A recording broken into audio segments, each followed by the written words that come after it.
fungsi pendidikan. Ya. Oleh sebab itu tentu saja kalau semua proses pelaksanaan kegiatan menjadi tanggung jawab pusat, ini akan terhambat. Bagaimana peningkatan kompetensi apa instruktur kita, peserta didik kita, dan juga tata kelola dari LKP kita menjadi tidak fokus dan tidak akan cepat. Afirmasi yang diberikan oleh pemerintah pusat itu sifatnya untuk saat sekarang ini menjadi program nasional, menjadi program prioritas nasional. Tetapi itu sifatnya afirmasi, Bapak Ibu. Suatu saat itu mungkin akan dihapus dan itu menjadi tanggung jawab di pemerintah daerah. Oleh sebab itu, Bapak dan Ibu sekalian, terkait dengan kualitas mutu lembaga kursus dan pelatihan, ini menjadi tanggung jawab kita bersama. Seringkali kalau kita ke daerah, Bapak dan Ibu sekalian, kita melihat banyak sekali kunjungan kami ke LKP di daerah, mereka surplusnya sangat minim. Ya, surplusnya minim. Kedua, instrukturnya juga ternyata kompetensinya belum memenuhi syarat. Ya. Yang kedua, banyak LKP kita yang hanya mengandalkan bantuan dari pemerintah, banper yang ada dari pemerintah pusat. Ya, ini sebetulnya tidak boleh terjadi, Bapak dan Ibu sekalian. Ada beberapa LKP kita, ya, dari tentu saja LKP yang ada di wilayah Bapak dan Ibu sekalian, kami berharap tidak seperti itu. Tapi fakta di lapangan, ada beberapa LKP kita, begitu kita kaji, kita teliti, kita analisis, ternyata jumlah siswa yang mandiri, yang yang reguler, ya, yang tidak mendapatkan bantuan dari pemerintah, hanya 1 tahun ada yang hanya 15 orang, ada yang hanya sekitar 50 orang, yang di bawah 50 orang peserta didik dalam 1 tahun sangat banyak. Nah, ini tentu saja menjadi kajian kita bersama. Ini menjadi PR kita bersama, Bapak dan Ibu sekalian, antara pemerintah pusat, pemerintah daerah, dan juga organisasi profesi yang sudah cukup banyak sebetulnya. Ini sangat membantu sebetulnya. Ada HIPKI, ada FPLKP, ada HP3KI, ada ASPRO, ada HISPI, banyak sekali ya organisasi mitra kita yang semuanya mereka membentuk organisasi mitra adalah dalam rangka meningkatkan kualitas lembaga kursus kita. Ya, tetapi di lapangan masih banyak sekali LKP kita yang perlu kita tingkatkan, baik dari sisi kompetensinya maupun dari sisi mutu dari LKP itu sendiri. Nah, Bapak dan Ibu sekalian, pada kegiatan hari ini tentu saja kami memerlukan urun rembuk dari Bapak dan Ibu sekalian. Sekarang alhamdulillah ini sudah mendekati angka 500 peserta yang mengikuti secara daring. Ayo kita sama-sama bagaimana memecahkan, memberikan satu solusi bahwa LKP kita sebetulnya sangat dibutuhkan oleh masyarakat kita, sangat dibutuhkan oleh peserta didik kita. Kita tahu sasaran, kalau ada yang mengatakan bahwa LKP kesulitan mencari peserta didik, ini lucu sebetulnya, ya, karena fakta di lapangan. Kenapa saya katakan bahwa banyak sekali peserta LKP yang kesulitan mencari peserta didik? Tadi saya sampaikan, ada yang 1 tahun hanya dapat 15 orang. Ada yang 1 tahun semua rata-rata yang di bawah 50 orang itu jumlahnya sangat banyak 1 tahun loh Bapak dan Ibu sekalian. Gitu. Tetapi ada LKP yang sangat bagus, tetapi kalau mereka mendapatkan bantuan pemerintah, ya, banper program PKK PKW, baru mereka mendapatkan peserta didik.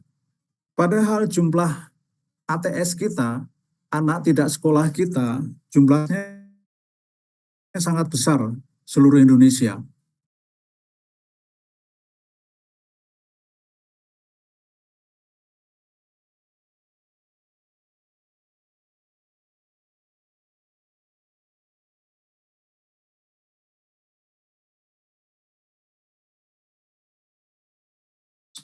Suaranya hilang, Pak.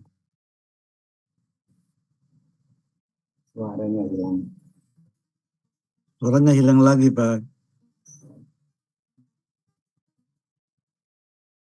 Suaranya hilang, Bapak. Baik, Bapak Ibu, mohon maaf atas kendala teknisnya. Saat ini masih proses pengecekan oleh panitia dan nanti akan kami lanjutkan kembali. Hari ini kami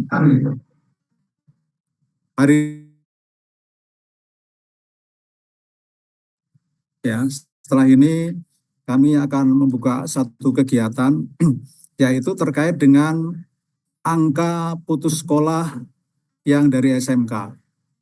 Ya, angka putus sekolah dari SMK itu juga angkanya cukup besar, Bapak dan Ibu sekalian.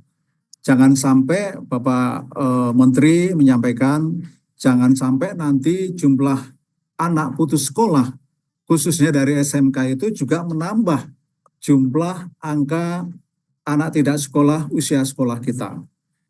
Ini tentu saja membawa implikasi yang kurang bagus ya terhadap pendidikan kita semua, Bapak Ibu.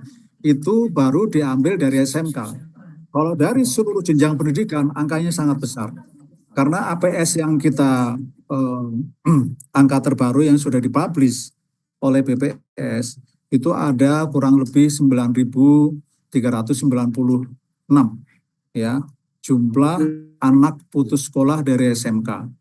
Kalau digabung semua dari SD sampai SMK tentu saja jumlahnya sangat besar. Ya. Dari SD cukup besar, dari SMP cukup besar, dari SMA sederajat cukup besar.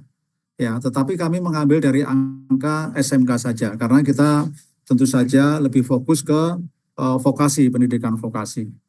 Ini menjadi PR kita semua, Bapak dan Ibu sekalian. Oleh sebab itu, monggo kami berharap sekarang sudah ada 510 yang bergabung di dalam kegiatan ini secara daring. Ini menjadi PR kita bersama. Bagaimana lembaga kursus pelatihan yang sangat kita cintai ini adalah satuan pendidikan non formal yang harus sama-sama kita besarkan, harus sama-sama kita fokuskan untuk penguatan LKP kita. Karena Bapak dan Ibu sekalian, dengan adanya ATS, ya, angka ATS yang cukup besar ditambah APS yang terbaru itu juga menjadi PR Bapak dan Ibu sekalian. Karena kita tahu lokasi sekolah SD, SMP, SMA, SMK adalah ada di kabupaten kota. Langsung di wilayah binaan provinsi, Dinas Pendidikan Provinsi dan kabupaten kota. Jadi itu menjadi tanggung jawab Bapak dan Ibu sekalian. Ketika jumlah ATS besar, ketika jumlah anak putus sekolah besar, ada apa dengan pendidikan formal kita? Ini menjadi PR, Bapak dan Ibu sekalian. Dan ketika itu semakin besar, maka kita semua, Bapak dan Ibu sekalian, harus memberikan sebuah solusi. Apa yang harus kita lakukan? Ya, mau nggak mau, mereka harus kita larikan ke pendidikan non formal, yaitu kita garap satuan LKP, satuan pendidikan kita, LKP kita, supaya lebih maju. Dan itu memberikan solusi bagaimana pengurangan ATS, APS, linier dengan pengurangan angka pengangguran kita semua. Saya kira itu Bapak dan Ibu sekalian, kami cukup bangga pada hari ini yang mengikuti pelatihan secara koordinasi secara daring semakin bertambah dan tentu saja ini memberikan satu kebahagiaan buat kami harapannya Bapak dan Ibu sekalian nanti monggo baik melalui chat maupun langsung disampaikan solusi-solusi apa yang akan diberikan terkait dengan khususnya penilaian kinerja lembaga kursus dan pelatihan. Ya, tadi ada beberapa hal, nanti narasumber akan memperjelas, tapi kalau saya fokus pertama pada bagaimana izin operasionalnya, yang kedua bagaimana sarprasnya, ya. Kemarin kami diskusi dengan salah satu industri, ada 2 industri Bapak dan Ibu sekalian, Aksio dan PRT, bidang otomotif tentu saja, bahkan mereka mau memberikan CSR-nya ke LKP, ya, dengan catatan ini, bahwa mereka akan melihat sampai sejauh mana LKP kita bisa bekerja sama dengan industri. Pertama nih yang harus kita garis bawahi, apakah betul-betul LKP itu berkembang? Apakah betul-betul LKP tersebut memiliki penilaian kinerja yang baik? Karena kalau industri kemudian memberikan CSR-nya yang begitu besar, anggarannya begitu besar kepada LKP yang dalam tanda kutip masih kualitasnya rendah, tentu saja PR buat mereka. Ya, tetapi LKP itu harus kita dorong. Bagaimana izinnya, apakah masih berjalan, sarprasnya memadai atau tidak. Jangan semua nanti begitu sudah kerjasama dengan industri menggantungkan seluruhnya dengan industri, ya kan. Kemudian bagaimana instrukturnya, termasuk peningkatan kompetensi adalah bagian kerjasama kita dengan industri, Bapak dan Ibu sekalian. Magangnya kami memagangkan sekitar 40 orang, ayo ikut seleksi. Ya, ini proses seleksinya baru mulai mau berproses. Bagi-bagi LKP yang hadir sekarang secara daring, monggo nanti akan disebarluaskan. Ada 40 instruktur yang akan kita naikkan kelasnya dari level 3 menjadi level 4. Ini menjadi PR kita semua. Bagaimana penilaian kinerja salah duanya instruktur. Ya, kemudian tadi kita bicara data, ya kerjasama industrinya seperti apa, kemudian program keberlanjutannya, apakah anak-anak kita setelah lulus kita diamkan saja, enggak kita pantau, ya. Ini yang penting Bapak dan Ibu sekalian, bagaimana pendampingannya dan seterusnya lah. Jadi itu yang penting Bapak dan Ibu sekalian. Saya kira mudah-mudahan hari ini kami terima kasih atas kepadatan kesibukan Bapak dan Ibu sekalian, tapi masih bersedia untuk mengikuti koordinasi penilaian kinerja lembaga kursus dan pelatihan. Saya kira itu Bapak dan Ibu sekalian, selamat bekerja, selamat mengikuti kegiatan ini, dan kami berharap mohon masukan dari Bapak dan Ibu sekalian untuk kegiatan ini. Ya, di atas awan udaranya bersih. Sekian dan terima kasih. Untuk itu acara pagi hari ini dengan resmi kami buka. Terima kasih. Wassalamualaikum warahmatullahi wabarakatuh. Waalaikumsalam warahmatullahi wabarakatuh. Terima kasih kepada Bapak Supriyono atas pengarahan dan pembukaannya. Dan Bapak Ibu yang kami hormati, kami ingatkan kembali kepada Bapak Ibu yang bergabung bersama kami melalui daring untuk memastikan bahwa mikrofon dalam keadaan mute demi kelancaran acara. Sepertinya sudah ada banyak pertanyaan pemantik yang disampaikan oleh Bapak Ibu melalui chat Zoom ya. Namun tenang saja, nanti akan kita buka sesi diskusi dan tanya jawab setelah paparan dari narasumber ahli kita. Baik, selanjutnya kita akan memasuki segmen diskusi panel yang akan mengupas tuntas topik penilaian kinerja tahun 2025. Untuk mengawali diskusi ini, kita akan mendengarkan paparan awal dari 2 narasumber ahli kita. Yang pertama ada Bapak Ahmad Suwaidi yang akan menyampaikan materi penting mengenai pelaksanaan penilaian kinerja tahun 2025. Mohon izin Bapak Ahmad Suwaidi, apakah sudah bergabung bersama kami melalui Zoom? Siap Ibu. Baik, terima kasih kepada Bapak Ahmad Suwaidi, kami persilakan.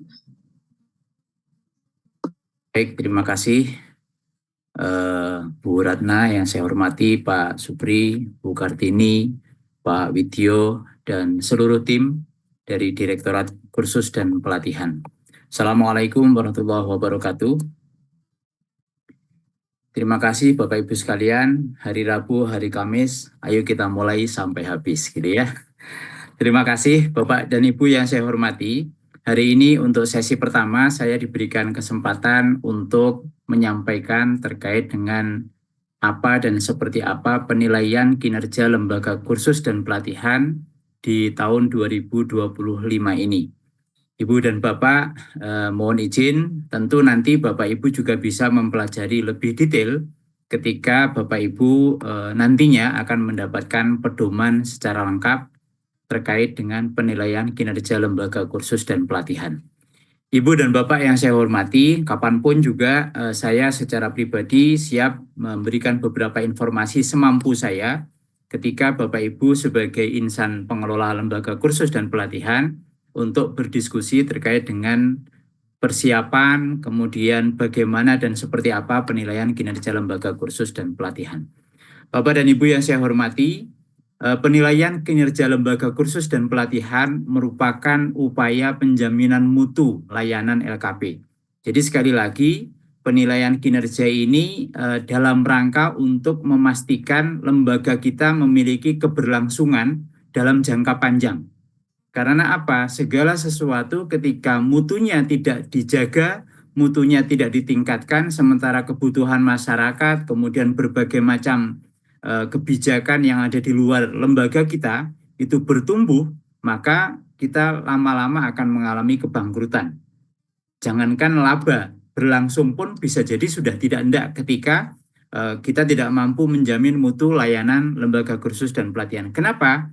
Karena lembaga kursus bagaimanapun perjalanannya atau mungkin keberlangsungannya sangat dipengaruhi oleh konsumen, yaitu oleh peserta didik, termasuk konsumen dari berbagai model peserta didik kita. Ingat bahwa lembaga kursus itu sesungguhnya merupakan media belajar sepanjang hayat yang bisa diikuti oleh siapapun. Tetapi kalau bicara banper memang difokuskan ke ATS. Namun ketika lembaga kursus ini eksis, maka Bapak Ibu siap untuk melayani bukan hanya ATS tetapi juga bahkan pemilik ATS gitu ya. Jadi siapa itu? Ya gurunya, kepala sekolahnya, kemudian pebisnis dan lain sebagainya secara umum bisa dilayani oleh Bapak Ibu. Jadi sekali lagi PKLKP untuk menjamin mutu layanan LKP dengan cara mengukur dan menentukan capaian kinerja LKP berdasarkan mutu yang telah ditetapkan oleh Direktorat Kursus dan Pelatihan.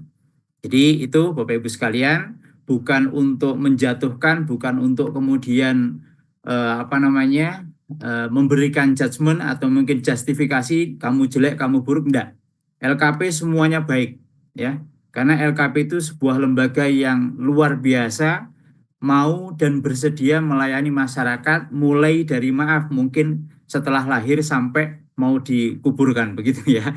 Jadi benar-benar dan menjangkau mulai dari yang paling ramai di tengah kota sampai yang paling mungkin ramainya malah nyamuk. Bukan orangnya tapi nyamuknya yang paling ramai gitu. Jadi ini satu lembaga pendidikan non formal yang kami appreciate bahwa ini bagian dari solusi terhadap upaya negara kita mencerdaskan kehidupan masyarakat, mencerdaskan semua anak bangsa di semua elemen. Bapak dan Ibu, tujuan PKLKP yang pertama mengetahui capaian kinerja LKP berdasarkan kriteria.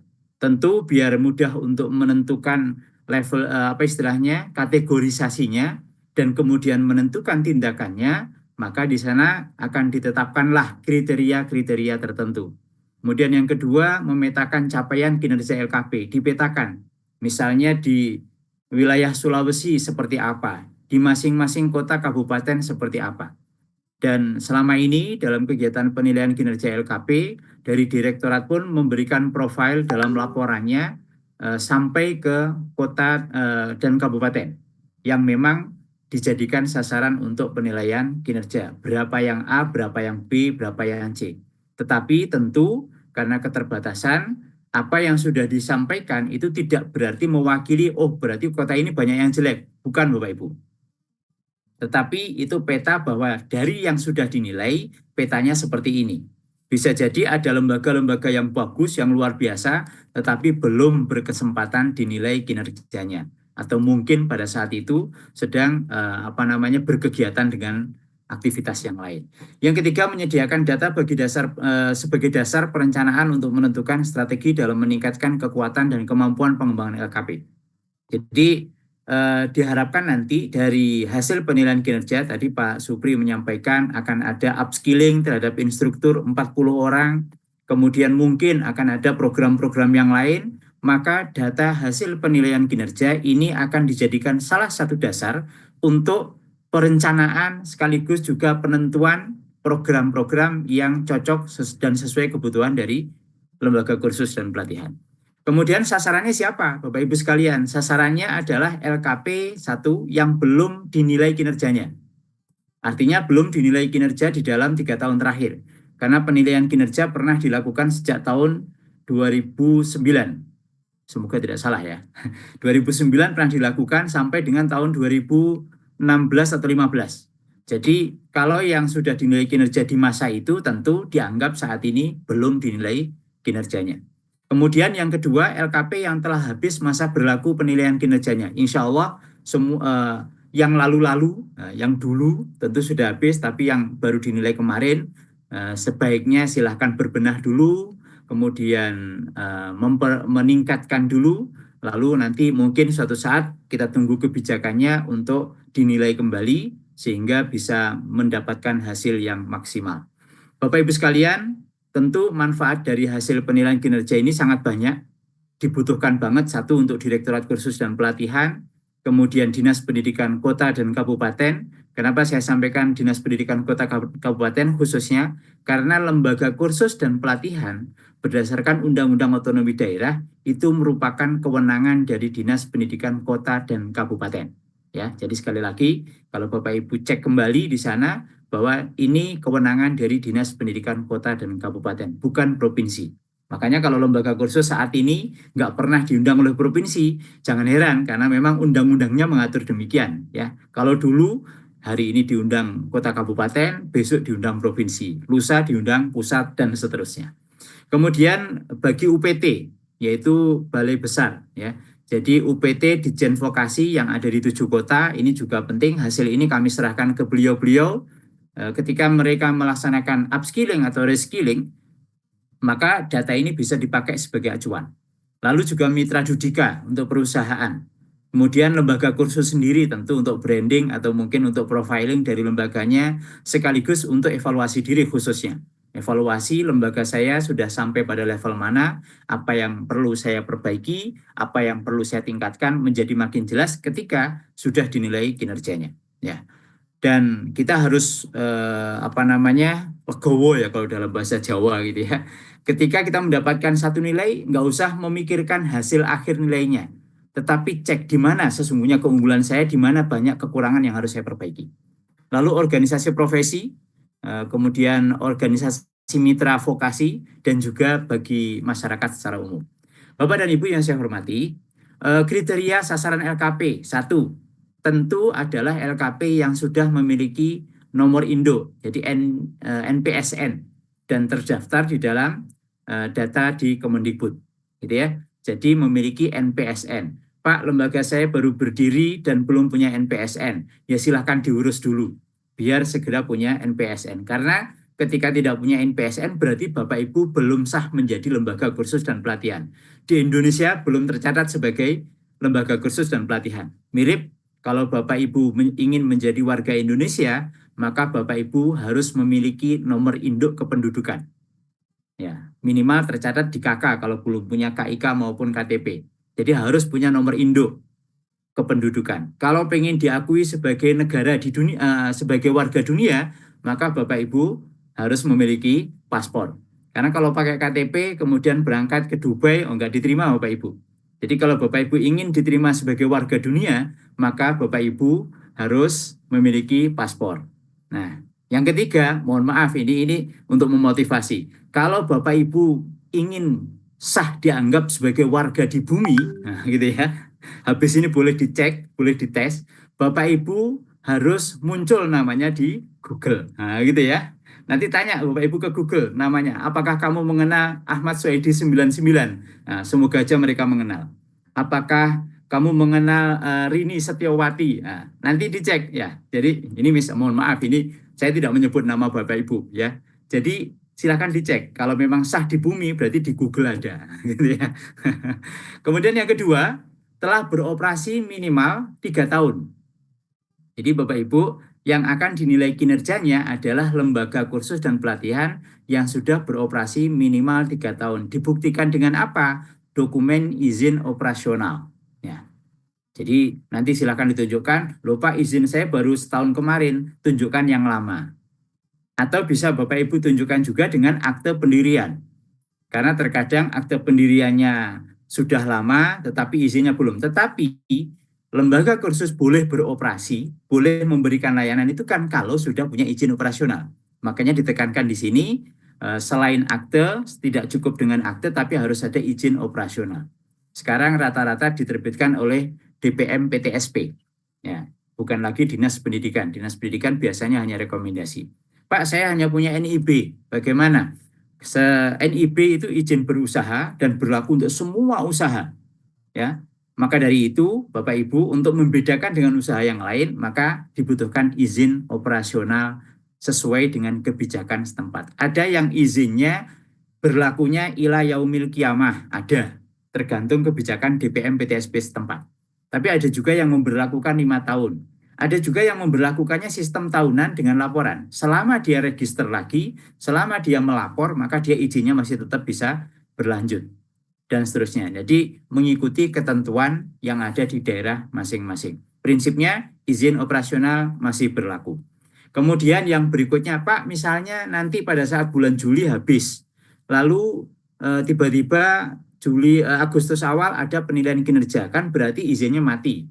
Nah, Bapak Ibu tinggal tunjukkan surat keterangan dari dinas bahwa izinnya sedang proses, ya, entah dari DPM PTSP atau bisa juga surat keterangan dari Dinas Pendidikan bahwa lembaga yang bersangkutan sedang dalam proses perizinan di DPM PTSP. Jadi silakan Bapak Ibu, tidak perlu terlalu saklek begitu. Prinsipnya ada yang bertanggung jawab. Kemudian program kursus, Bapak Ibu menyelenggarakan program kursus dan pelatihan untuk reguler, berapapun jumlah pesertanya, ya. Pak, kami selama ini 100% hanya banper. Nah, sebaiknya silakan berbenah dulu, gitu ya. Tapi kalau Bapak Ibu kursus reguler dan banper, keren, nah, gitu ya. Berarti Bapak Ibu juga selama ini hidup dengan program yang reguler, dititipi dan dipercaya oleh pemerintah untuk diminta melaksanakan banper. Karena banper ini kepercayaan.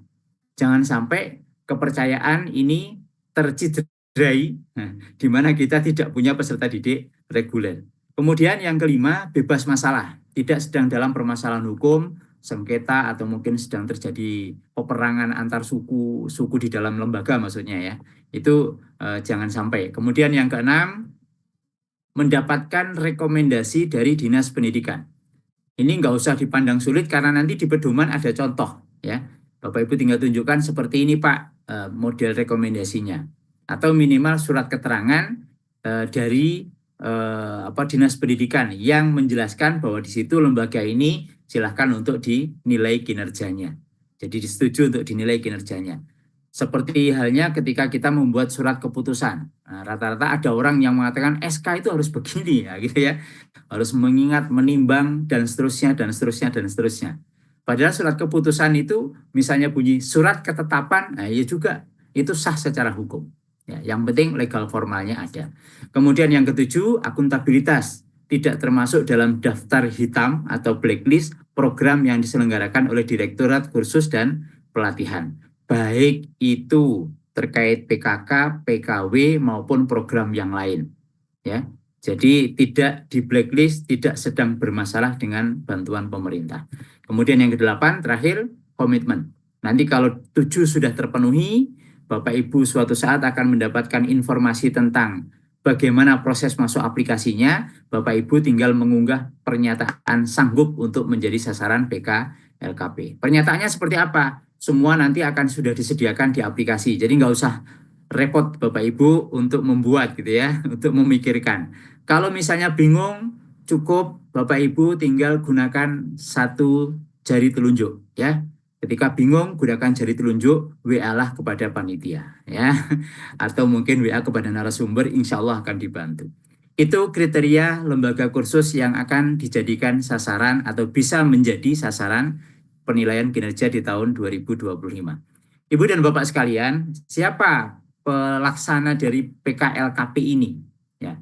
Kalau tahun 2024 itu di dalam pedoman sempat kita sebutkan ada 3. Salah satunya adalah bahwa LKP mandiri bisa mengajukan membiayai sendiri. Tetapi untuk tahun ini kita tetapkan hanya 2 pelaksananya. Satu oleh Direktorat Kursus dan Pelatihan sebagai pelaksana utama pemilik program ini, PKLKP gitu ya, yang merencanakan, mengembangkan instrumen, kemudian melakukan pemantauan, evaluasi, dan terakhir nanti akan menerbitkan SK-nya. Ya, SK hasil penilaian kinerja. Lalu yang kedua, siapa pelaksananya? Pelaksananya adalah Dinas Pendidikan Kota dan Kabupaten yang berperan dalam koordinasi teknis dan fasilitasi. Tahun kemarin ada dinas yang menyampaikan bahwa Pak, kami bisa sharing biaya Pak. Ya, di mana untuk pelaksanaan program ini selain dari pusat, kami juga ada sharing biaya sehingga jumlah jangkauan, jumlah LKP yang bisa dinilai kinerja itu lebih besar dan lebih banyak lagi. Target tahun kemarin 100, ternyata akhirnya bisa mencapai 120. Mohon maaf kalau salah, nanti dikoreksi oleh teman-teman dari direktorat. Ya, jadi sesungguhnya kuotanya 100. Tapi dengan adanya sharing, dengan adanya upaya efisiensi, itu bisa mencapai 120.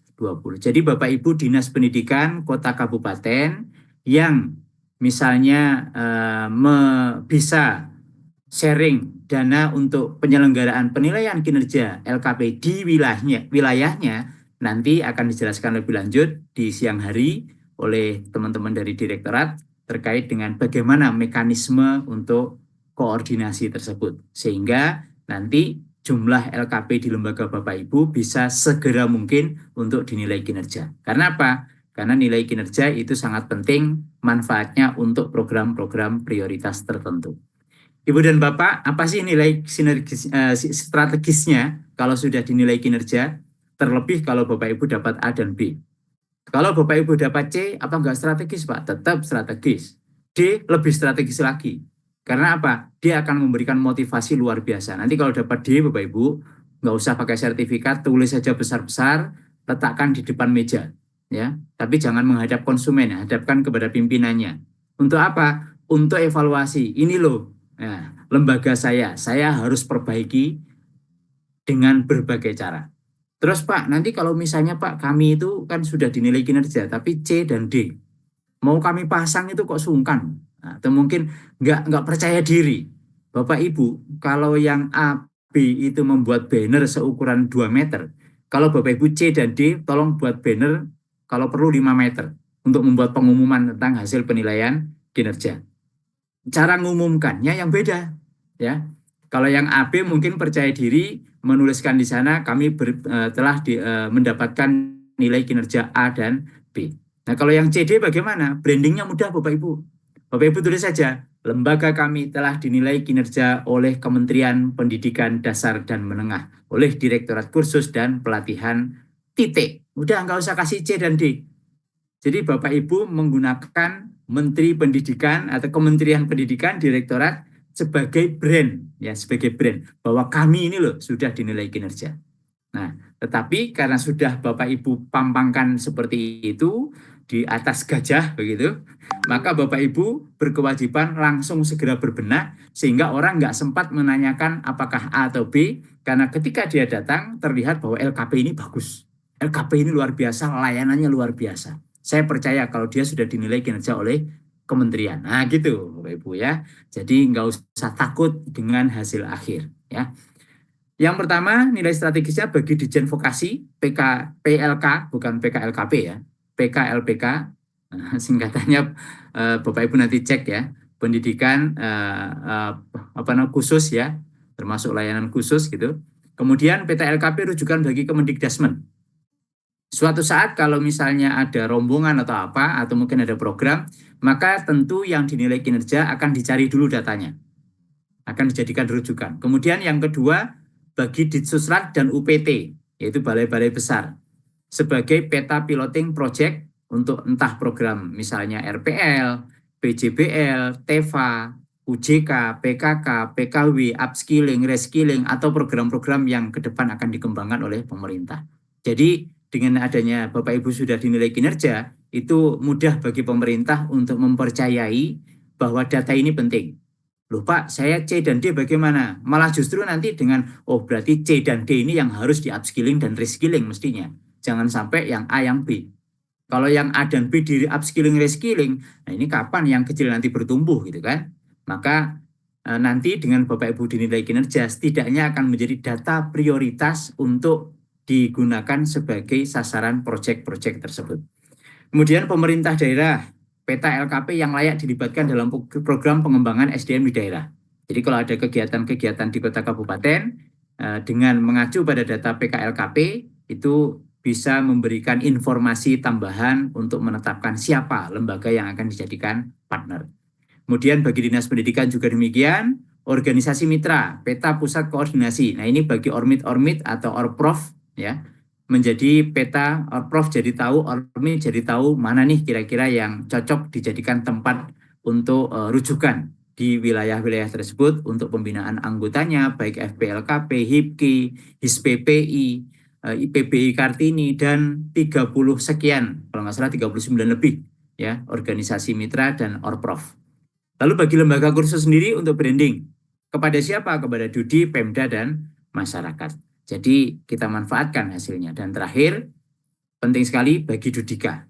Nanti data Bapak Ibu ketika diendus atau dilihat oleh Dudika, mereka jadi tahu, oh ini nih LKP yang cocok untuk jadikan mitra program Corporate Social Responsibility. Kasih dana 1 miliar.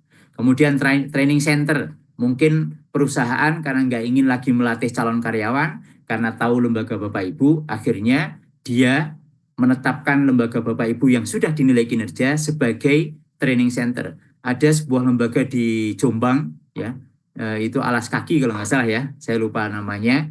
Di sana menjadi training center untuk perusahaan pabrik di sekitarnya. Semua ngambil dari situ, ya. Kemudian kelas perusahaan bisa jadi atau supplier SDM atau supplier yang lain. Itu Bapak Ibu sekalian nilai pentingnya Bapak Ibu dinilai kinerja dalam program ini. Maka dari itu persiapan dengan baik agar nantinya Bapak Ibu mendapatkan hasil yang optimal, hasil yang maksimal sesuai dengan apa yang selama ini sudah dilakukan di lembaga. Ibu Bapak sekalian, dalam proses penilaian kinerja ini, saya tadi sampaikan bahwa silahkan disiapkan sesuai dengan apa yang selama ini sudah Bapak Ibu lakukan. Karena apa? Dalam penilaian kinerja, proses verifikasi nanti ke lembaga Bapak Ibu terhadap dokumen yang sudah Bapak Ibu unggah nantinya di aplikasi, maka Bapak Ibu harus mampu memastikan semua evidence, semua bukti, semua kondisi itu dapat dipertanggungjawabkan dan otentik. Jadi akuntabilitasnya dan otentitasnya dapat dijamin gitu. Kenapa? Satu, Bapak Ibu sekalian, ya, di dalam proses penilaian kinerja ini. Penilaian kinerja itu menilai kinerjanya, bukan menilai catnya harganya berapa, bukan. Yang dinilai adalah kinerja yang sudah dilakukan, bukan yang akan dilakukan. Nanti kami akan, itu adalah janji PHP. Ya. Dalam penilaian kinerja, Bapak Ibu tidak bisa mem-PHP verifikator. Ya. Jadi Bapak Ibu tunjukkan apa sih yang sudah dilakukan. Pak, sama ini saya sudah melakukan, tetapi lupa mendokumentasikan. Nah, silahkan dicari sampai ketemu bukti kegiatan tersebut atau aktivitas tersebut untuk bisa ditunjukkan. Dalam bentuk apapun, sekarang zamannya era digital, mungkin kesimpan di Facebooknya, mungkin kesimpan di IG-nya, mungkin kesimpan di TikTok-nya, mungkin disimpan di orang tuanya, mungkin kesimpan entah di mana, Bapak Ibu cari yang memang sudah. Jadi bukan mencari yang akan, ya. Kemudian yang kedua, kegiatannya real. Yang dinilai Bapak Ibu adalah kegiatan real, bukan kegiatan hasil setting sesaat. Hati-hati, ya. Bukan saya mengancam. Artinya apa? Verifikator itu kadang-kadang punya indera keenam gitu ya. Jadi begitu kita tunjukkan ini, ternyata qadarullah gitu, Allah menakdirkan Nah, entah laptopnya atau mungkin chargernya ketinggalan di tempat Bapak Ibu. Sementara kegiatannya settingan. Pada saat dinilai kinerja, rame luar biasa, kegiatannya aktif, orangnya banyak, pegawainya juga banyak. Ternyata verifikatornya lupa, chargernya ketinggalan. Akhirnya besok tanpa memberitahu Bapak Ibu datang ngambil charger. Nah, kok sepi sekali? Kursinya sudah tidak ada, mesinnya sudah tidak ada, dan lain sebagainya. Jadi jangan sampai itu terjadi ya. Nah, lalu langsung berpikir, oh begitu Pak Ahmad ya. Ya, kalau begitu Pak, nanti orang-orang minimal seminggu. Ternyata pas dia mau mampir lagi. Gitu ya. Jadi Bapak Ibu sekali lagi kegiatan real. Udahlah nggak usah diada-adakan kalau memang tidak ada. Jujur apa adanya. Kemudian yang ketiga, konsisten dan kontinu. Dalam penilaian kinerja ini, bukti kinerja yang ditunjukkan itu konsisten dilakukan oleh LKP. Tidak hanya dilakukan untuk PK LKP ini saja. Misalnya, bagaimana selama ini keaktifan peserta didiknya? Wah, aktif sekali Pak. Ada presensinya? Ada Pak, ini Pak, lengkap. Nah, begitu ditanya presensi 3 bulan sebelumnya, 4 bulan sebelumnya, 6 bulan sebelumnya, tidak ada. Ya, kemana? Pak, kemarin kebakaran. Ya udah, kalau begitu udah nyerah verifikatornya. Ya, nah, atau mungkin kemarin banjir bandang Pak. Ya. Sehingga semua berkas hanyut bersama banjir tersebut. Nah, tunjukkan aja rekaman banjir bandangnya gitu ya. Muncul enggak kertas di permukaan air tersebut. Kalau enggak muncul, wah ini kayaknya dibuat-buat ini. Ya, tapi kami prinsipnya trust, kami percaya dengan apa yang Bapak Ibu tunjukkan. Kemudian yang keempat, Ibu dan Bapak, bukan didasarkan pada ada atau tidak adanya dokumen, tetapi harus mencerminkan bukti kinerja yang dilakukan. Ya, contoh pembelajaran. Dokumennya ternyata entah kemana, saya tidak tahu gitu ya. Tetapi Bapak Ibu merekam semua kegiatan pembelajaran dengan baik. Dokumen bisa video, foto, dokumen isian, formulir, tapi bukan form yang belum diisi. Ya, jadi nanti bisa mempercayakan. Termasuk dokumen hidup. Siapa itu? Peserta didik atau instruktur. Nanti begitu seperti A dan B, maka instrukturnya ditanya, Pak, selama ini pembelajarannya seperti apa, Pak? Kemudian medianya seperti apa? Anak-anak ada presensi tidak? Ini ada ini tidak? Ada ini tidak? Nah, akan ada dokumen hidup yang nanti kalau memang dipercaya akan direkam oleh verifikator. Kemudian yang kelima, multi bukti. Sekali lagi, untuk menunjukkan kinerja kita, bukti dapat berupa apapun. Dokumen yang sudah diimplementasikan, foto, video, dokumen lain, bahkan screenshot WA. Pak, saya nggak punya data lulusan bekerjanya di mana, tapi saya selama ini WA-an sama alumni. Nah, tunjukin aja di screenshot ya. WA-nya di screenshot, masukkan dalam file di laptopnya masing-masing. Ketika nanti berkinerja, Bapak Ibu bisa tunjukkan. Ini loh Pak, si ini bekerja di sini gajinya sekian. Ini bukti saya diskusi. Nah, akan kelihatan itu tanggal berapa dia diskusi akan kelihatan di WA. Dan yang berikutnya Bapak Ibu, yang terakhir terbuka. Jangan menunggu ditanya oleh verifikator nantinya ketika verifikator kunjung ke tempat Bapak Ibu. Semoga aja berkunjung, kalau toh terpaksa harus online, ya nanti online Bapak Ibu tunjukkan. Jangan menunggu, ini ada enggak, ini ada enggak. Sekiranya Bapak Ibu ditanya A, tetapi Bapak Ibu punya bukti dukung yang lain yang kira-kira cocok untuk menunjukkan bukti itu, Ibu Bapak sampaikan. Ya, jadi jangan menunggu, karena nanti Pak grogi saya Pak, sehingga nggak sempat menunjukkan ini itu eman-eman. Maka dari itu siapkan dengan sebaik-baik.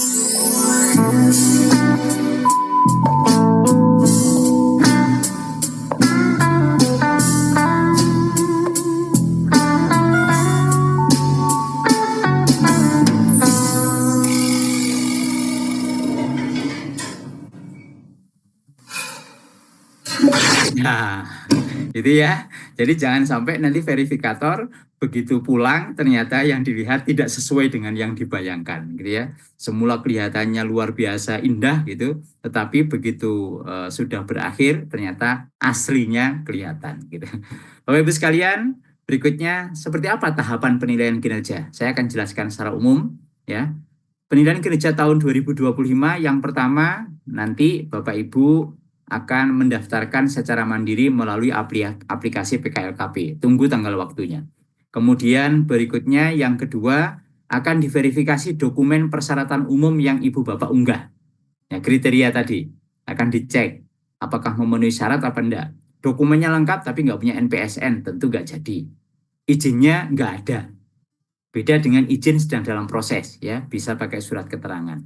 Kemudian kurasi LKP calon sasaran. Setelah sekian ratus, mungkin 300 lembaga itu memenuhi persyaratan umum, berikutnya dikurasi, dipetakan. Artinya apa? Memenuhi persyaratan umum tidak selalu akan menjadi sasaran PKLKP. Ya, karena apa? Kuota terbatas, kemudian juga peta lokasinya juga terbatas. Berbeda dengan ketika ternyata Dinas Pendidikan menyampaikan kepada Direktorat, Pak, untuk kota kabupaten saya, LKP di wilayah saya, nanti pembiayaan akan sharing dengan kami. Maka itu berpotensi untuk menjadi prioritas. Ya, jadi monggo Bapak Ibu yang dari Dinas Pendidikan, kota kabupaten, atau kalau yang tidak hadir, Bapak Ibu LKP ini silahkan sowan, ya, menghadap ke Dinas Pendidikan menyampaikan hasil hari ini.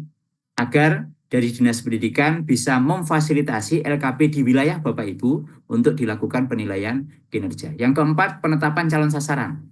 Kalau sudah clear, dikurasi, artinya diseleksi, maka berikutnya ditetapkan oleh Direktorat Kursus Pelatihan, lalu akan diumumkan kepada Bapak Ibu untuk mengisi instrumen.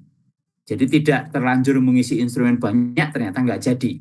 Jadi nanti yang diberitahu untuk mengisi instrumen adalah yang sudah menjadi calon sasaran. Nah, tapi saat ini Bapak Ibu segeralah bersiap. Mau nanti jadi apa enggak, toh keuntungannya tetap pada lembaga Bapak Ibu untuk berbenah, gitu ya. Jadi jangan kemudian setelah itu, waduh langsung putus asa, nggak pulang 1 minggu, itu jangan ya. Jadi tetap berusahalah sekarang untuk memperbaiki. Dan yang keenam adalah proses verifikasi oleh tim verifikator. Atau kalau diakreditasi itu disebut asesor gitu ya. Di sini sebutnya verifikator. Nah, setelah proses ini selesai, verifikasi selesai, tinjau lapangan selesai, baik online maupun offline, maka berikutnya Direktorat Kursus dan Pelatihan akan melaksanakan pleno hasil verifikasi. Diplenokan hasil dari perjalanan dan sebagainya, berdebat sengit di sana. Setelah itu akan diterbitkanlah SK hasil PKLKP. Setelah pleno ditetapkan lembaga ini nilainya sekian, nilainya sekian, nilainya sekian, diterbitkanlah SK.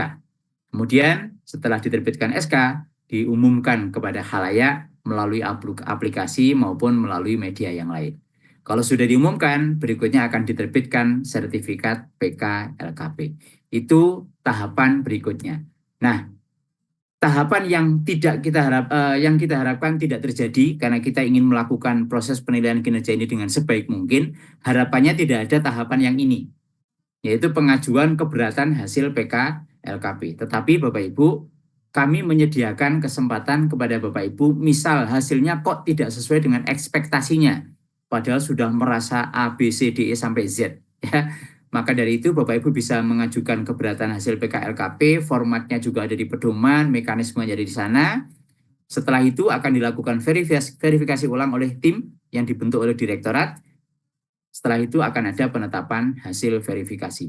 Kalau sudah penetapan hasil verifikasi ulang kok masih belum sesuai, Bapak Ibu berdoalah kepada Yang Maha Kuasa untuk diterima semua amal ibadahnya, semua ikhtiarnya, sehingga dimudahkan dalam mengembangkan LKP di masa yang akan datang. Jadi cukup sekali Bapak Ibu pengajuan keberatan. Ibu Bapak, aspek dan indikatornya nanti Bapak Ibu baca sendiri, nanti lebih detail akan disampaikan oleh Bapak Agus Ramdhani, ya, tim ahli kita secara detail pada instrumen penilaian kinerja lembaga kursus dan pelatihan. Kalau sudah dinilai, maka Bapak Ibu akan mendapati nilai seperti ini, ya. Nilai akhir Bapak dan Ibu kinerja A dengan nilai akhir 85 sampai 10. Itu Bapak Ibu sekalian yang akan Bapak Ibu dapatkan. Kemudian kalau ingin nilai kinerja B seperti apa? Untuk nilai kinerja B itu nilainya antara 70 sampai dengan 84. Ya. Artinya di bawah 85 lah gitu. Kemudian berikutnya yang C nilai akhirnya 55 sampai 69 dan kinerja D dengan nilai kurang dari 55. Karena apa? Kinerja D ini bukan berarti Bapak Ibu tidak melakukan apa-apa, tapi perlu lebih kuat lagi, perlu lebih baik lagi untuk meningkatkan kinerja dari lembaganya. Jangan kemudian, waduh kinerja saya D, ya sudahlah, setelah ini saya nggak mau ngapa-ngapain. Jangan Bapak Ibu ya. Kita justru harus senang ketika kita ditunjukkan oleh orang lain apa kekurangan kita. Meskipun hati tersinggung, tapi kita harus menerima dengan legowo, karena dengan kita diberitahu kekurangan kita, kita tidak akan terjerumus. Karena apa? Kadang-kadang teman itu tidak jujur sama kita, orang lain nggak jujur sama kita. Selalu memberitahukan kebaikan-kebaikan kita, ternyata menjerumuskan kita. Ya, itu Ibu dan Bapak, terima kasih dari saya kembalikan kepada Bu Ratna. Mohon maaf kalau ada kekurangan. Ibu Bapak kapanpun seandainya Bapak Ibu ingin misalnya komunikasi melalui WA, Bapak Ibu bisa WA ke sini ya. Insya Allah selama WA akan selalu dijawab ya. Tapi kalau telepon seringkali mohon maaf ya, karena memang ini dibeli untuk WA gitu ya. Jangan nggak usah khawatir kalau misalnya nggak dijawab, minta tanya lagi gitu ya. 24 jam WA siap menerima apapun yang Bapak Ibu komunikasikan. Ya sekali lagi 24 jam WA akan menerima semua kiriman dari Bapak Ibu sekalian. Bacanya diupayakan secepatnya. Makasih dari saya, kurang lebihnya mohon maaf. Saya kembalikan ke panitia. Assalamualaikum warahmatullahi wabarakatuh.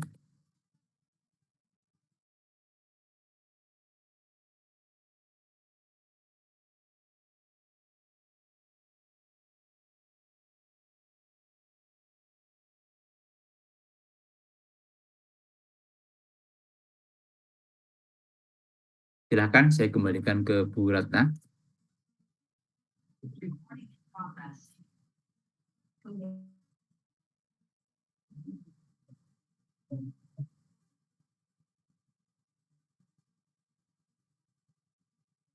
Baik.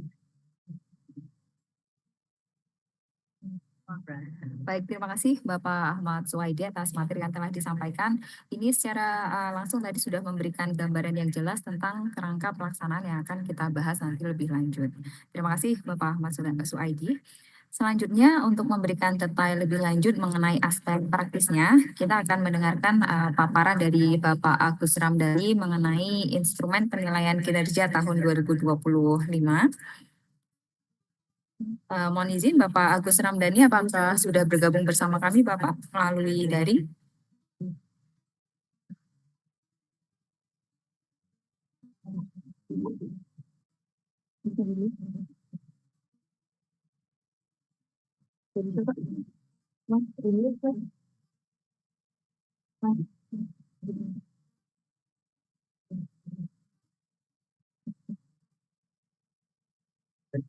Baik, mohon ditunggu Bapak Ibu, kami masih melakukan pengecekan.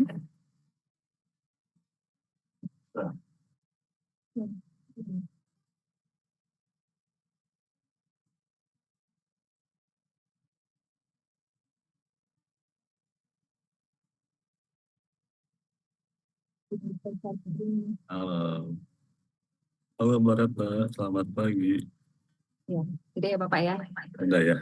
Ya, baik, kepada Bapak Agus Ramdhani kami persilakan.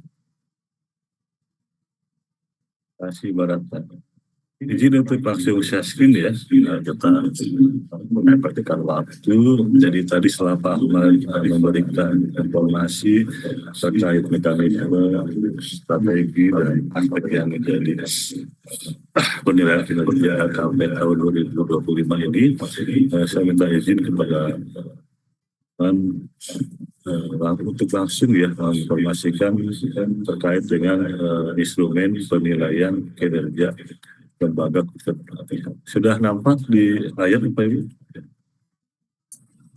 Ya, sudah aman Pak. Aman ya.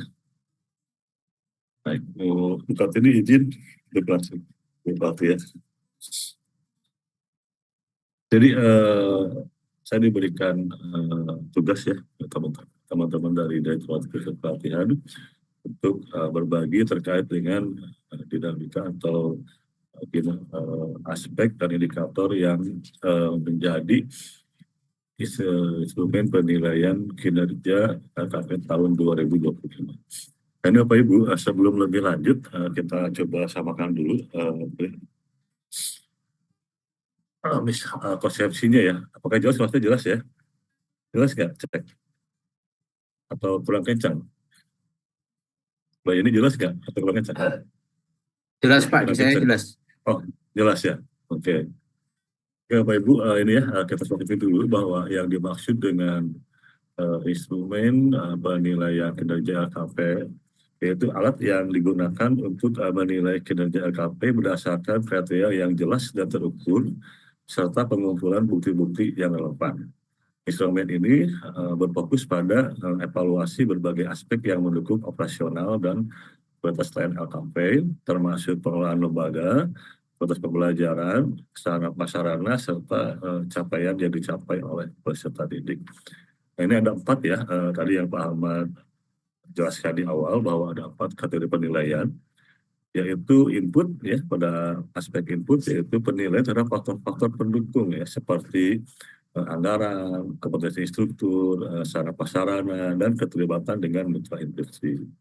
Yang kedua yaitu kategori penilaian proses, ini untuk menilai pelaksanaan proses pembelajaran ya, seperti penerapan kurikulum, penggunaan media pembelajaran inovatif, serta pelaksanaan penilaian hasil belajar.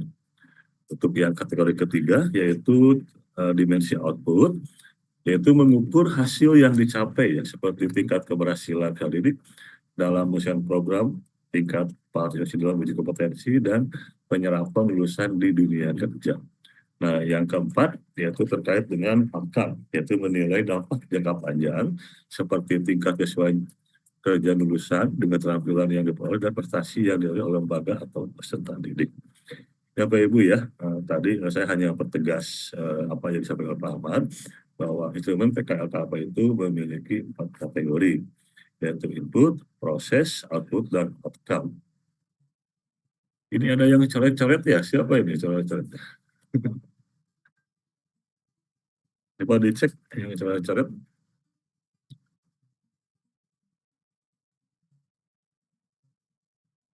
Oke, next Bapak Ibu sekalian, kita masuk ke terkait dengan definisinya ya.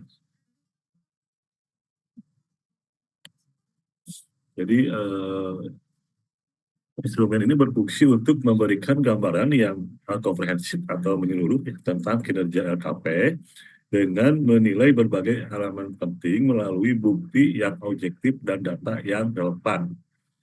Nah, ini kedua indikator ini Fitri LPP ya, Mbak Fitri LPP ini tolong dicoret-coret ya. Jadi apa ini istilahnya menggunakan kriteria yang jelas dan bukti dukung seperti dokumen laporan dan hasil evaluasi yang dapat diverifikasi. Ini penting ya, makanya nanti teman-teman itu akan yang menjadi sasaran bekerja itu akan kedatangan ya petugas dari aplikator yang tujuannya untuk memverifikasi terkait dengan apakah kinerja secara fungsional dan kinerja secara empirikal itu jelas kriteria dan akan dapat bukti dukung dokumen-dokumen yang memang relevan yang menunjukkan terkait kinerja ya Bapak Ibu dalam mengelola program di LKP.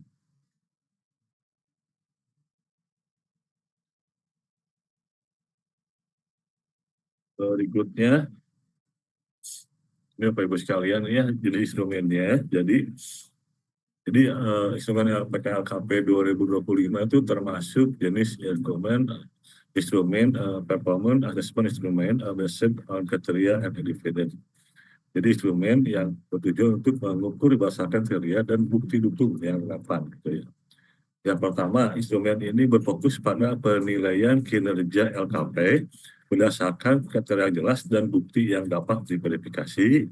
Tujuannya untuk memastikan bahwa penilaian dilakukan secara objektif dan transparan, serta bukti yang mendukung setiap penilaian dilakukan terhadap aspek-aspek penting ya, seperti pengelolaan lembaga, pelatihan, fasilitas, dan hasil dari program yang diadakan di LKP.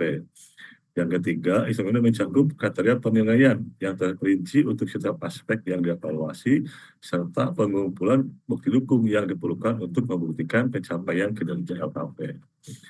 Ini ya Bapak Ibu sekalian, jadi secara konsep instrumen PKLKP tahun 2005 ini termasuk ke dalam instrumen dalam rumpun performance assessment instrumen based on criteria and evidence, dengan ciri-ciri yang 3 hal yang telah tadi saya sampaikan. Nah, sementara untuk karakteristiknya, Bapak Ibu ada 4 karakteristik dari instrumen PKLKP tahun 2025. Yang pertama, kriteria penilaian yang jelas. Instrumen ini memiliki kriteria yang jelas untuk setiap aspek yang dinilai ya. Di sini ada seperti peserta didik, pengelolaan kursus, pendidik, SAPRAS, dan sebagainya. Setiap kriteria dilengkapi dengan indikator yang harus dicapai oleh LKP ya, seperti ada peningkatan jumlah peserta didik, keberhasilan penyesuaian, dan efektivitas pengelolaan anggaran. Yang kedua, karakternya yaitu pengumpulan bukti yang relevan.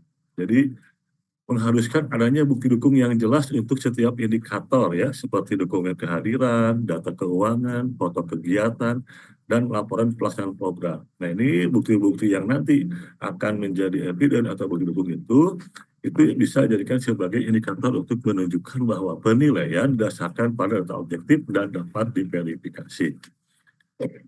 Yang ketiga, karakternya yaitu pendekatan berbasis hasil. Jadi instrumen ini juga menilai output dan outcome dari program yang disarankan oleh LKP, seperti tingkat berhasilan peserta dalam uji kompetensi, jumlah lulusan yang bekerja, dan kesesuaian pekerjaan dengan kompetensi yang diperoleh. Nah, ini untuk menunjukkan fokus dari hasil yang dicapai oleh lembaga dan peserta didik. Nah, yang pasti karakter yang keempat yaitu bahwa instrumen ini merupakan salah satu alat ya untuk evaluasi berkelanjutan yang menekankan pada pemantauan dan evaluasi secara berkala terhadap kinerja LKP, baik dari sisi pengelolaan, pembelajaran hingga hasil akhir. Hal ini memastikan bahwa penilaian dilakukan secara konsisten dan dapat diulang. Jadi Pak Ahmad menyampaikan ya, jika kedepannya teman-teman ada istilahnya kurang puas terhadap nilai yang diperoleh ketika PKLKP tahun 25, teman-teman bisa mengajukan ya PK ulang pada setelah kalau nggak salah 3 tahun ya setelah 2002 nilai keluar pada PKLKP tahun 2025 ini. Oke, kita masuk sekarang ke buku penilaian, butir pertanyaan, indikator, kriteria penilaian, bobot, bukti dukung, dan kode. Nah, ini Bapak Ibu sekalian ya, kita mohon izin waktunya bagi Bapak Ibu untuk menyimak terkait hal-hal yang menjadi dimensi dan aspek penilaian. Yang pertama, buku penilaian terkait dengan peserta didik. Nah, ini pertanyaannya Bapak Ibu sekalian, bagaimana tren peningkatan jumlah peserta didik yang menuju program kursus dan pelatihan selama 3 tahun terakhir. Nah, ini kami selalu menggunakan ini ya diksi 3 tahun terakhir. Karena dengan 3 tahun itu diharapkan bisa tervisualkan terkait perbandingan rata ya dari masing-masing lingkup penilaian yang menjadi indikator pada item pertanyaannya. Indikatornya yaitu persentase peningkatan jumlah peserta didik program reguler. Nah, ini nomor 1 ya.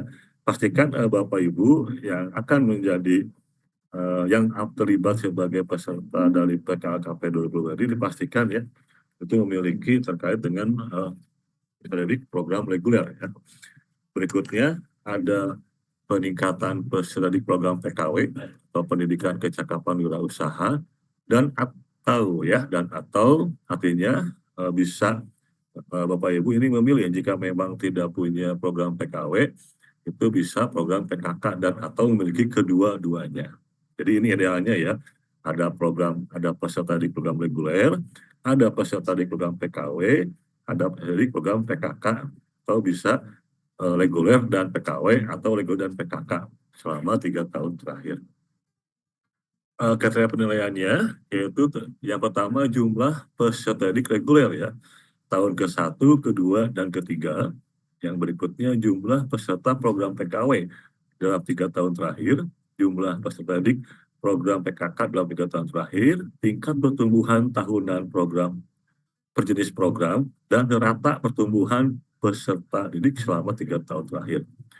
Nah, ini untuk bukti pertanyaan nomor 1 pada lingkup penilaian peserta didik ini masuk ke kode C1, yaitu masuk ke output ya, output indikator ke-1.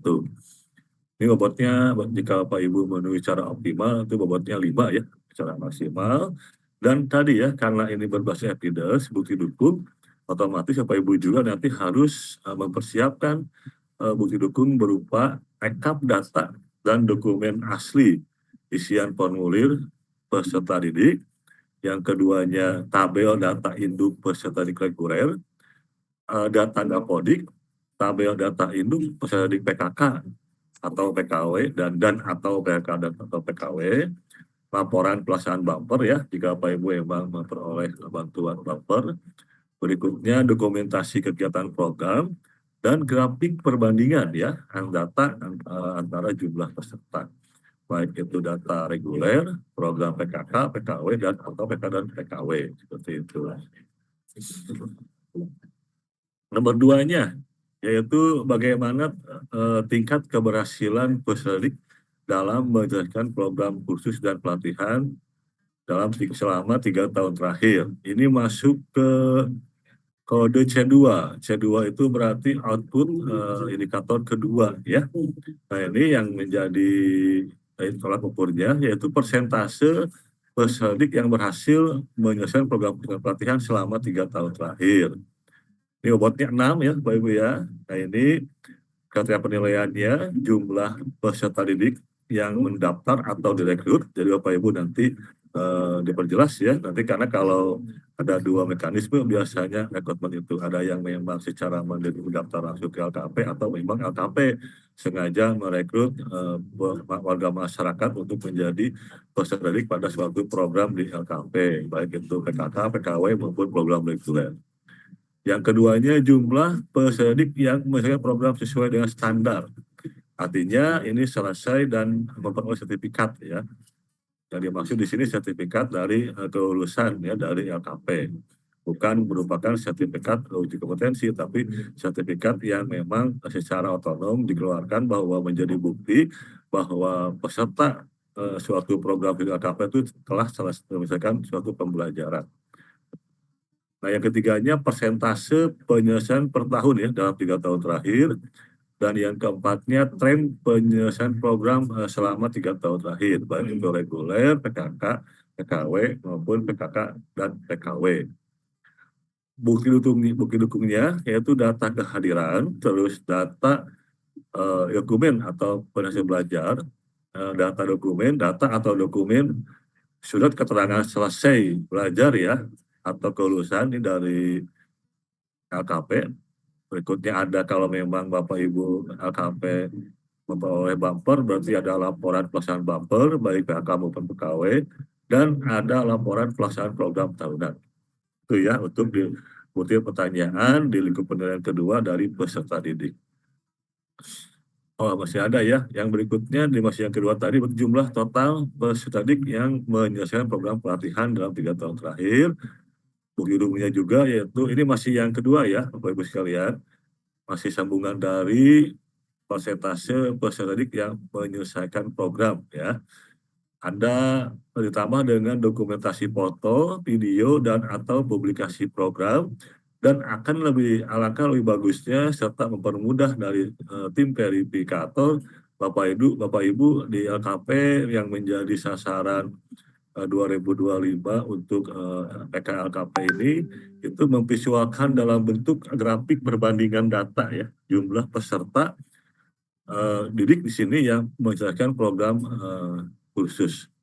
Maksudnya nanti akan dicek apakah betul konsisten tidak dengan indikator di C1. Nah, maksudnya di ini ya menjadi apakah memang butir indikator kedua ini selaras atau konsisten dengan data yang ditampilkan oleh Bapak Ibu untuk mengukur pada dimensi kode C1 itu output indikator ke-1 berarti ya. Yang ketiganya dari instrumen nanti itu Bapak Ibu akan ditanya terkait bagaimana tingkat partisipasi ya peserta di KKP dalam mengikuti uji kom atau uji kompetensi. Nah untuk di PKW kan tidak ada uji kom ya, maka nanti ditanya istilahnya apakah di program PKW memang dari segi juknis itu diharuskan untuk melaksanakan evaluasi pembelajaran.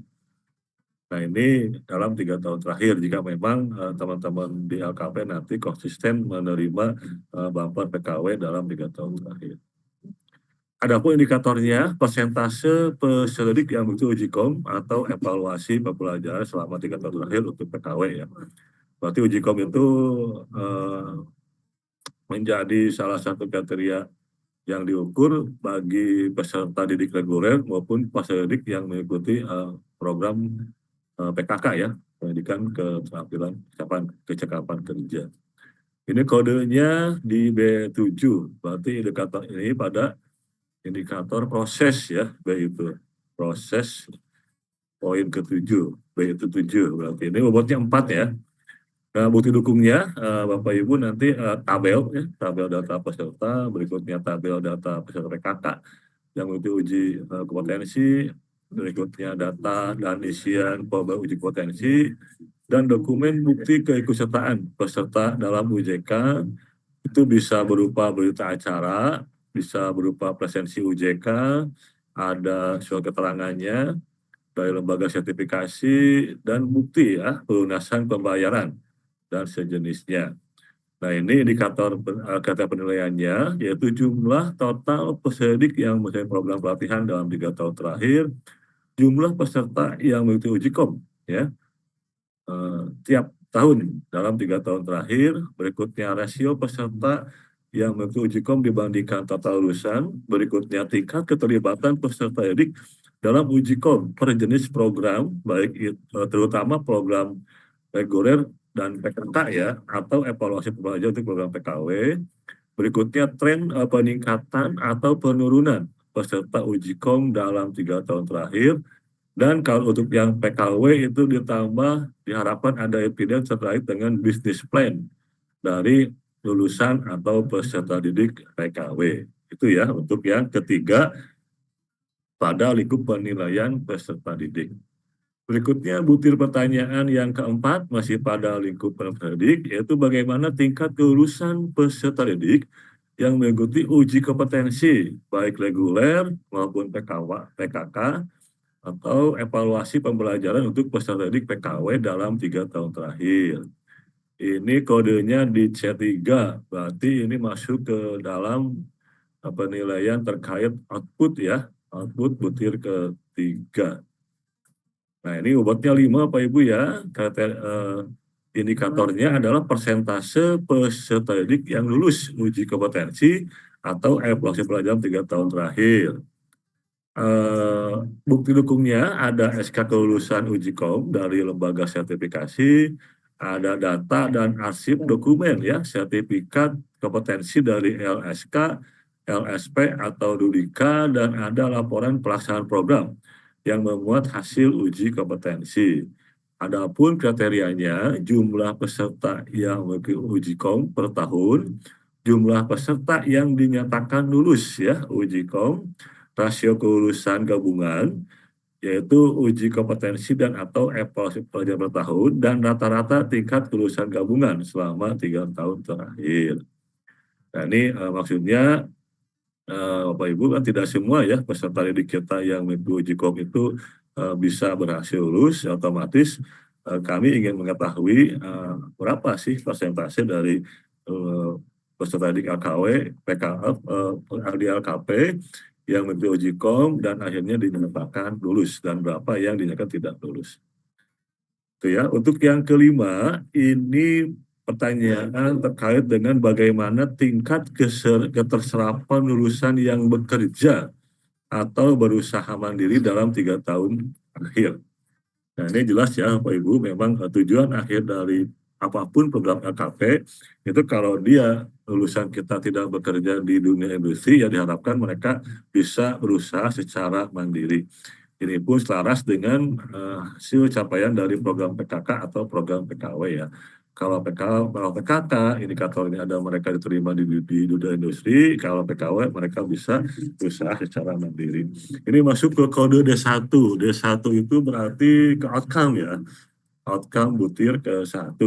Nah, ini indikatornya persentase lulusan yang bekerja atau berwirausaha 3 tahun terakhir. Ini bobotnya lumayan besar ya Pak Ibu ya, ada 7.